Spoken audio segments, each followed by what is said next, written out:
They refused to raise me because I'm not a girl. 20 years later, they came. I'm 25 years old now, but my story begins when I was 6, or maybe even from the moment I was born. I was the third and youngest child in my family. My parents weren't wealthy, but they earned enough to support 3 kids. We lived in a small town in a house they inherited, which kept our expenses low. My grandparents had a farm that provided a good portion of our groceries. Dad was a truck driver, coming home every 3 or 4 days. Mom worked as a waitress.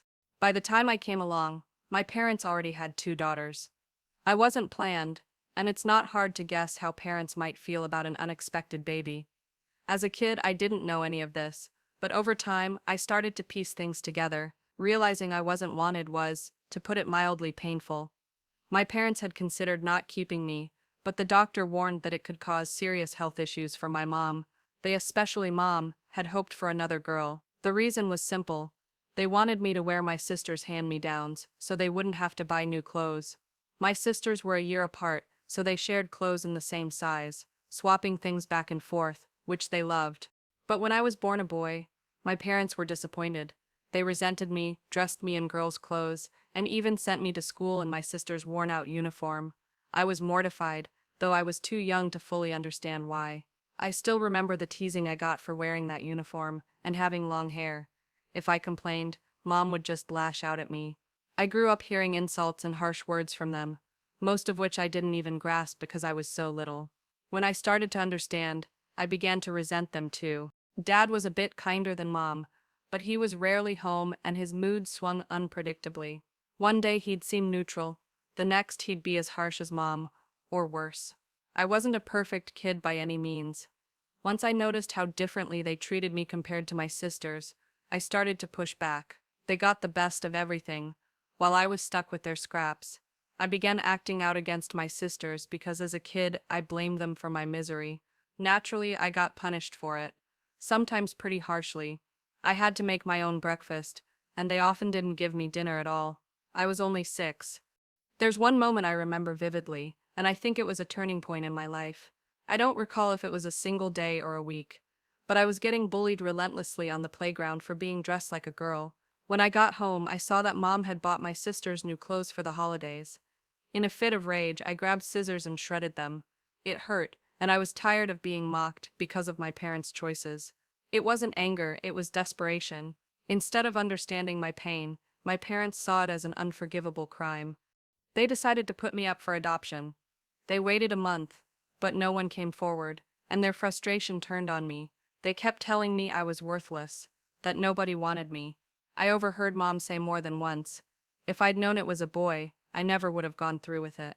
Those words still haunt me. Knowing they despised me just for being born a boy, and that I couldn't do anything about it was crushing. When no one stepped up to adopt me, my parents started talking to friends and relatives. Dad knew a guy in a nearby town who, along with his wife, ran a food truck. They were poorer than us, but desperately wanted a child. They were in their 30s and had been trying for over a decade without success. Dad offered me to them, and they eagerly agreed. I remember him telling Mom and my sisters the news. They were thrilled to finally be rid of me. Dad warned that this family was very poor, and I might not even get to go to school. Mom rolled her eyes and said, "Who cares, just take him there tomorrow." I stood in the corner, clutching the curtain. Despite all the resentment I felt toward my family, I was terrified and heartbroken to leave them. Tears welled up, but I didn't cry out loud. They were so happy they didn't even notice me. Dad came over, patted my back and said, "Pack your stuff, we're going to your new family in the morning." That's when I broke down, but I quickly realized no one cared. So I went to my room, started packing, and prayed my new family would be less cruel. The next day, my dad drove me to the neighboring town. I don't remember exactly what I felt, probably just overwhelmed. The house was small, just one room, but they'd converted a storage closet into a bedroom for me. I had zero complaints. At least they'd made an effort to give me my own space. I'd never had my own room or even a bed before. My sisters had beds, while I slept on a cot in the corner of their room. This new room was tiny compared to my old one, but it felt cozy. My new parents, Mary and John, were kind and caring, but I came from a traumatic family and didn't know how to handle their affection. I'd seen my biological parents hug my sisters, but I'd never experienced that myself. so I didn't trust Mary and John at first. I thought their kindness was temporary, and I was scared to get attached. What if they abandoned me too? Childhood trauma, you know. It took months for me to realize their love was genuine, not an act. That year, I didn't go to school since the move happened mid-year, but Mary and John promised to enroll me the following year, and I saw them working overtime to save up for my education. That's when I started to grow attached to them and love them back. In the end, my adoption turned out to be a blessing disguised as a punishment. My biological parents never tried to contact me again, and honestly, I was glad. Here I was accepted for who I was. A boy. Mary and John were incredibly hardworking. They put in 14-16 hours a day at their food truck, which was parked right outside their house. That meant I was never alone while they worked. I could see them from my bedroom window. Over time, I started spending my days at the truck, helping with whatever I could. When I got into school, I focused on my studies, but still pitched in with chores in my free time. By the time I was a little older, I was working the cash register with John, and I was great at handling money. From a young age, I started picking up on business and accounting. After high school, I wanted to take over their food truck, but they insisted I get a college degree first.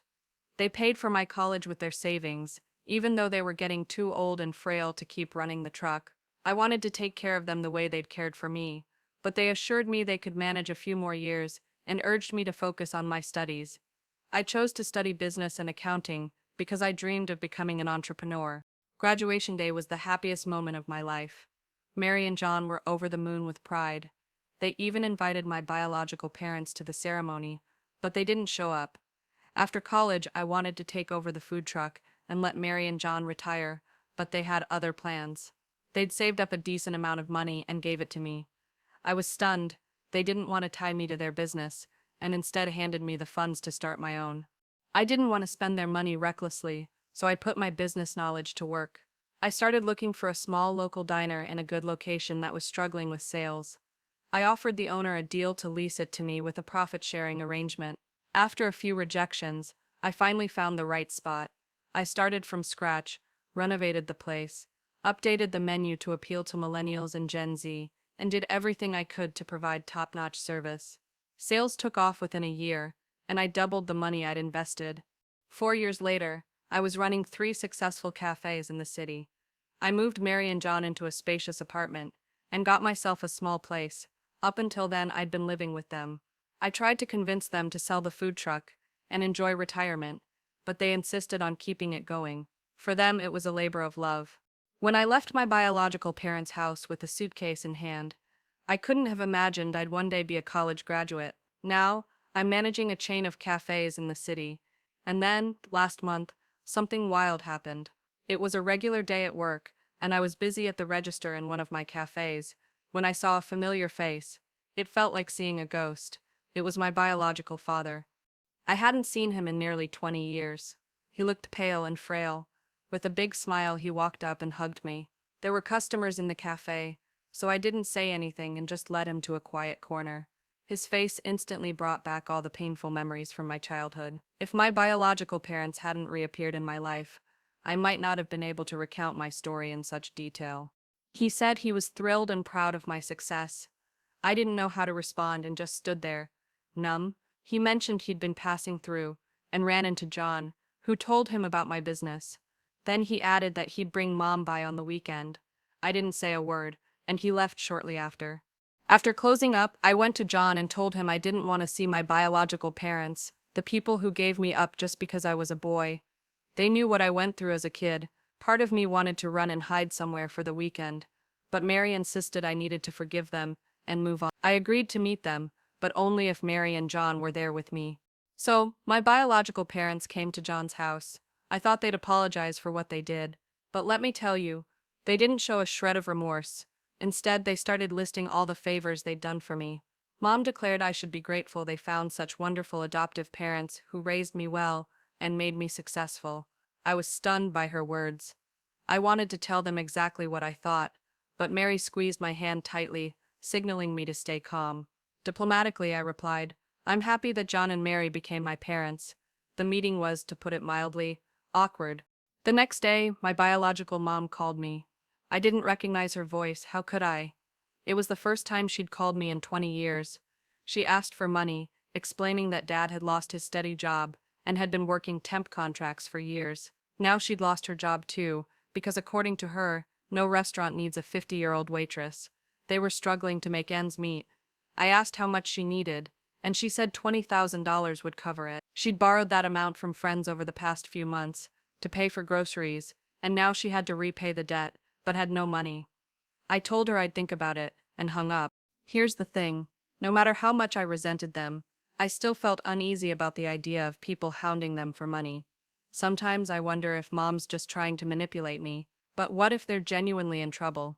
I'd feel ashamed if I didn't help, despite everything they put me through.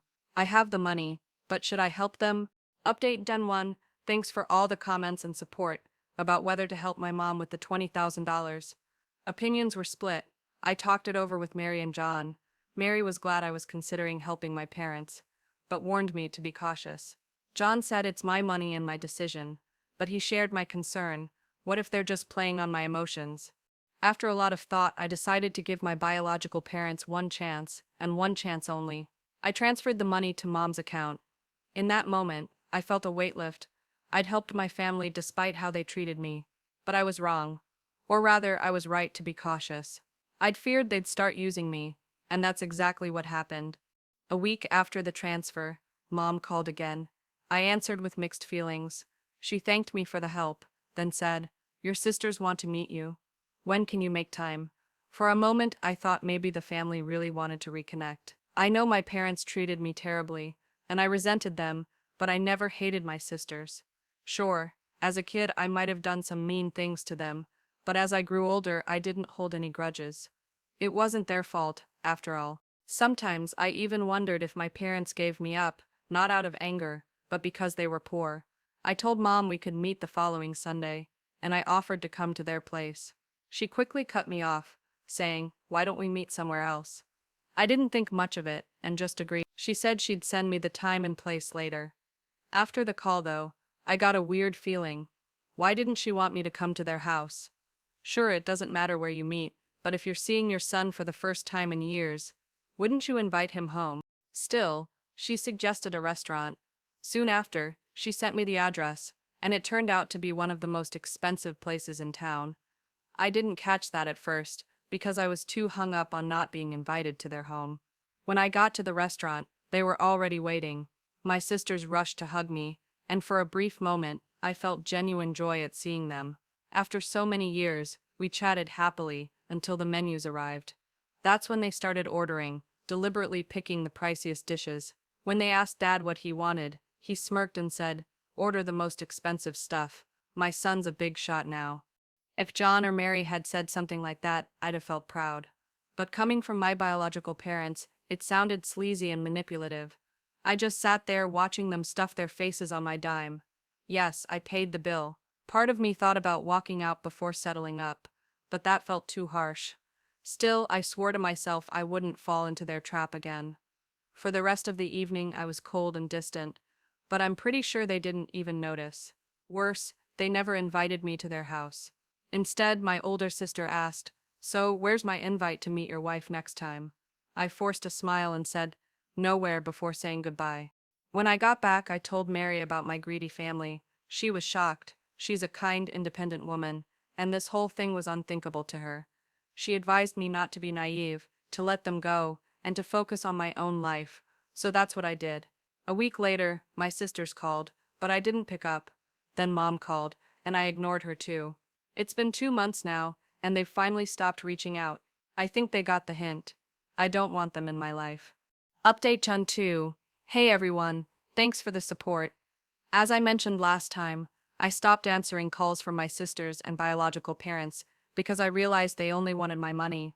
Almost 5 months passed, and yesterday, Mom called again. I saw the incoming call, and without hesitating, answered. She started with small talk about my life and work, but it sounded so fake and rehearsed that I couldn't stand it. I cut her off and asked, "What do you need?" She let out a deep sigh and said, "Your sisters had to drop out of college because your dad couldn't afford their tuition. We'd like you to help them get back."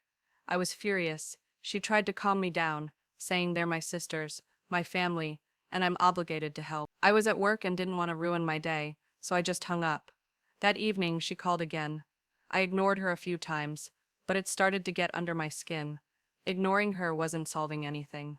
When the phone rang again, I finally picked up. She got straight to the point. Your sisters are thrilled they'll be able to go back to college. So how do we arrange this? Will you pay the full amount up front, or cover it semester by semester? I laughed and said, hold up, lady. I'm not paying anything. She clearly wasn't expecting that. So you don't want to pay it all at once? Fine, we can do it in parts. I repeated. I don't want to pay it all, neither up front nor in parts. My sister's education isn't my responsibility, especially after my parents gave me up and never once checked on me all these years. You only reached out because you want to milk me for money. She exploded, yelling, don't forget who gave birth to you. You exist because of us. Your father found you good guardians, and now, when it's your turn to give back, you can't just turn your back. You're supposed to take care of your family, your parents and sisters. I had plenty to say, but I realized it would just bounce off their wall of selfishness. So I said, you're right, I owe a lot to my parents, John and Mary. They deserve all the gratitude for my success. As for you, my name's not in your paperwork. You don't have a single photo of me. I don't even know who you are. She started yelling and throwing insults, but I calmly said, wrong number, ma'am, and hung up. Call me selfish, cruel, or heartless. I don't care. I'm not about to hand over my hard-earned money to people who were never my family. They gave me up when I was 6. By the way, in my previous updates, some folks asked why I refer to John and Mary by their names instead of calling them Mom and Dad. Truth is, I've been calling them Mom and Dad for a long time, not right after moving in, but once they gave me a chance to study, took care of me, and truly loved me, I grew attached and started using those names for them. In these posts, I've used their first names just for clarity in the story. John and Mary are my real parents. As for my biological ones, I don't even have names for them.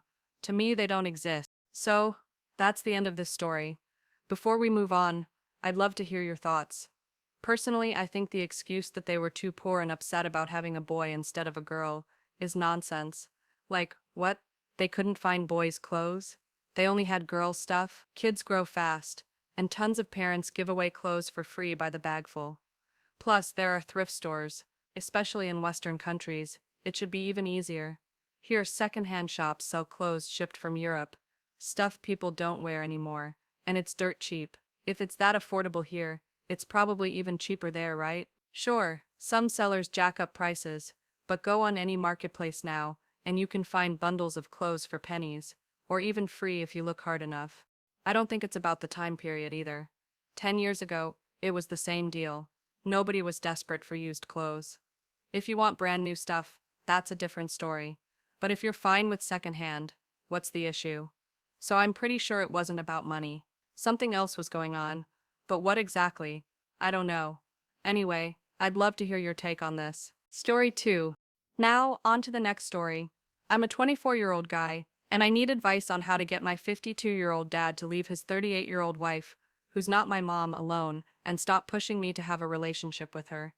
My real mom passed away when I was 14.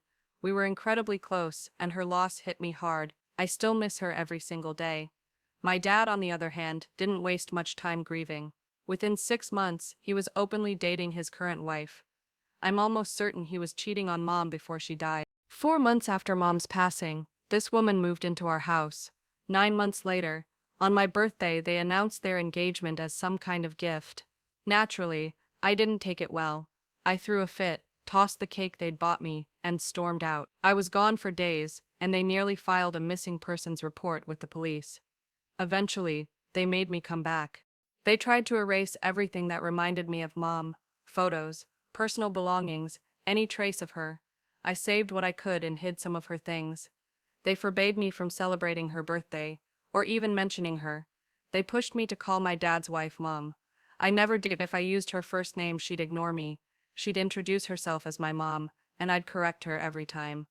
Eventually, I just stopped talking to her, unless it was absolutely necessary. When I did speak, it was one-word answers. My dad got mad whenever I refused to call her mom, didn't use her name, or introduced her as my dad's wife. When I was 16, I went 2 weeks without saying a word to either of them, because they claimed I was ruining our family harmony. They couldn't handle 15 days of silence and caved first. At 18, I left for college and cut contact to a minimum. By 21, I stopped visiting altogether. I got engaged to my girlfriend, who knows all about my issues with my dad and his wife. She's been super supportive. When my dad found out I was engaged, he didn't even know I was dating anyone. He and his wife threw a fit. She even posted on social media that her son, meaning me, was getting married and how excited she was to become a grandma soon. I replied bluntly, "I'm not your son and I never will be. You won't be a grandma to my kids." My dad lost it, saying I was disrespecting my mother and embarrassing her.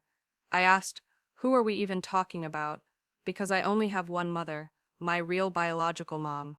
The day my mom died, I lost both parents. That was 3 years ago, and since then, I've barely spoken to my dad and his wife. But now, with my wife 8 months pregnant, they showed up at my house out of nowhere. I never gave them my address. They said they wanted to talk and meet my wife. I didn't let them in. I told them to turn around and go back where they came from. But that wasn't enough for them.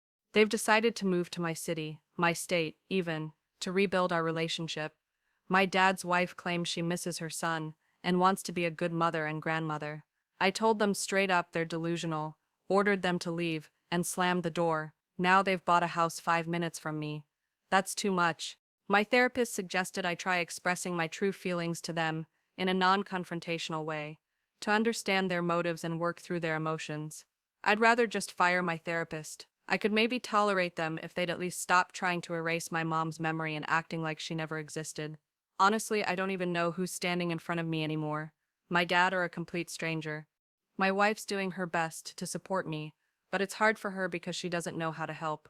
How the heck do I make them understand that this woman will never be my mother? Update. A long one. Hey everyone, thanks for the comments and support. I read them all. My wife, our soon-to-be-born kid, and I are doing okay.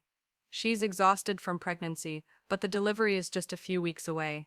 I switched therapists. I canceled my remaining sessions with the old one, and he didn't take it well, so I filed a complaint against him. My new therapist is way better. I feel like I'm actually being heard and helped. A few clarifications. I'm 24, my dad's wife is 38. A 14-year age gap with my 52-year-old dad. She came into my life when I was 14, and she was 28. Some people theorized my dad might have been involved in my mom's death. Not true, but I'm still convinced he was messing around with this woman before mom passed. I'm investing in a security system, but it'll take a couple of weeks to install. For now, we've got a video doorbell and a few cheap cameras. After her ridiculous post about being thrilled to become a grandma and our engagement news, my wife and I locked down all our social media. We're completely off the grid now, except for messaging apps. We figured out who leaked our address. It was the husband of my dad's wife's sister. We had a family dinner to discuss our birth plan, and this guy was weirdly insistent on being there, even though he had no reason to be. While we waited for my mother-in-law to get home, I shared what happened with my dad and how it's affected my wife and me. This guy got visibly nervous. When I finally confronted him point blank, he denied it, but it was obvious he was lying. His wife called him out, and he cracked. Turns out he was feeding them info because families should stick together and they deserve to know about their grandchild. His wife, my dad's wife's sister, was furious and left him. She's staying with us now. They don't have kids and their relationship was already rocky, so I think it's over for good. I'll never trust that guy again. After that mess, we redid our entire birth plan without him involved. Everything's locked down tight now, and we've got backup plans in place. If those people show up again, everyone who needs to know the details is already in the loop. Getting a restraining order turned out to be tougher than I thought. In my state, it depends on evidence of violence or physical contact. Technically, what they've done isn't illegal. They haven't formally threatened us and left when asked. Plus, no one can stop them from moving wherever they want. As for grandparents' rights in our state, those only apply if my wife and I lose parental rights or can't care for our child. But with my in-laws' support, that's not even a possibility. My wife and I can't just up and move. We recently bought a house when interest rates were low, and my in-laws helped with the down payment. It's a small but cozy place, perfect for starting a family.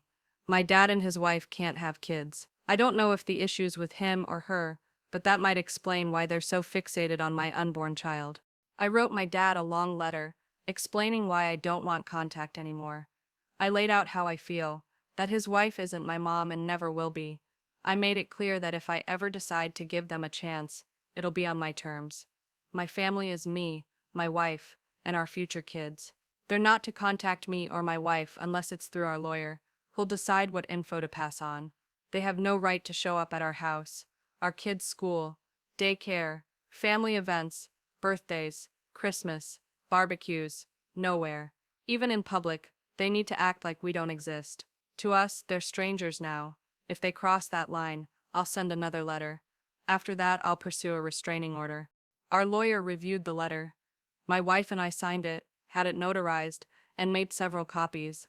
The lawyer sent it via private courier, with mandatory signature confirmation and video proof of delivery. So far, it's been quiet. Right now I'm focused on my wife and our soon-to-be-born child. I hope I'm ready to be a dad.